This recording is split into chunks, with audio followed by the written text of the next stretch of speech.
Nous sommes plusieurs anesthésistes à avoir soutenu ce projet d'introduction du casque de réalité virtuelle au sein du bloc opératoire.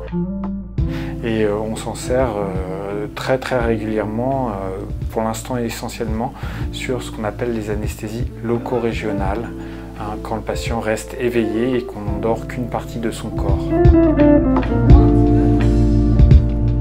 On s'en sert dans différentes situations, aussi bien en urgence qu'en chirurgie réglée. En urgence, on aurait pu s'attendre à ce que les patients soient un peu claustrophobes et se sentent enfermés dans l'appareil, n'ayant pas été préparés à ce type d'immersion, parce que c'est une véritable immersion dans un monde virtuel, et non, pas du tout. Au contraire, il y a une vraie anxiolyse de la réalité virtuelle. Donc là, on s'en sert vraiment pour l'anxiété en urgence. On le sent vraiment se relâcher, on le sent complètement en phase avec ce qui lui est proposé et il s'endort dessous. Il arrive même à s'endormir et c'est vrai qu'après, souvent ils sont étonnés du temps qui est passé.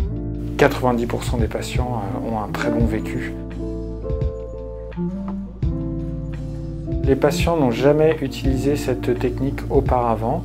Donc pour eux c'est complètement novateur, hein, ce qui apporte une vraie touche de modernité et puis un peu d'avant-garde à nos prises en charge.